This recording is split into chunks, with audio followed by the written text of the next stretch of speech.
Hello and welcome to LawSikho. Let's talk about the top 10 news developments for the day under 2 minutes for judiciary aspirants.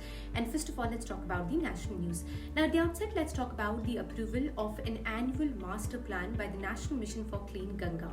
So, the National Mission for Clean Ganga has recently approved the annual master plan under the River Cities Alliance to chart a roadmap of initiatives which are to be undertaken across the year. Moving on, now we talk about a very important development from your exam perspectives, and I would encourage all of you making a note of the same. So recently, Similipal, it has been given the status of national park after years of anticipation, and this makes Similipal the second national park in the state of Odisha and 107th across the entire country of India.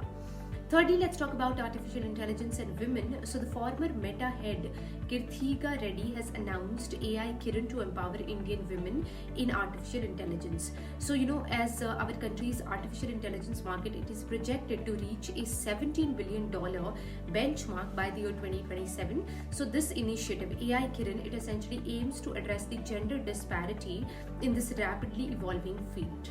Now let's talk about the next development. So the Union Minister for Youth Affairs and Sports, as also Labour and Employment, Dr. Mansukh Mandaviya, he has launched the issuance of sports certificates via DigiLocker at the Indira Gandhi Stadium in New Delhi. Prior to this launch, he also inaugurated the National Centre for Sports Science and Research.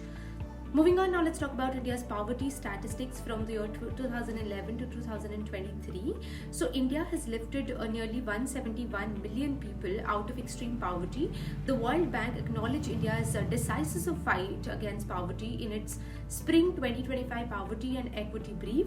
Now, as per this particular report, proportion of people who are living on less than $2.15 US a day, which is the international benchmark when it comes to extreme poverty, it fell sharply from 16.2% in 2011-12 to 2.3% in the year 2022-2023.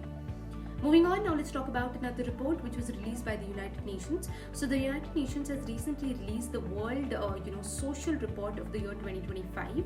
It highlights the urgent need for a new global policy consensus which is focused on areas like equity, then economic security, solidarity amid rising insecurity, inequality and declining trust worldwide. Now the report noted that more than a third of the global population struggles with daily income levels that barely sustains them. And lastly, during the annual summit of the Pacific Asia Travel Association, certain awards were given in Istanbul. So here we need to understand that SanJeet, who is the director of DDP Publications, he was awarded with the PATA Award of Merit. That's all we have for the day. Thank you so much for watching, and don't forget to like, share and subscribe until I see you tomorrow.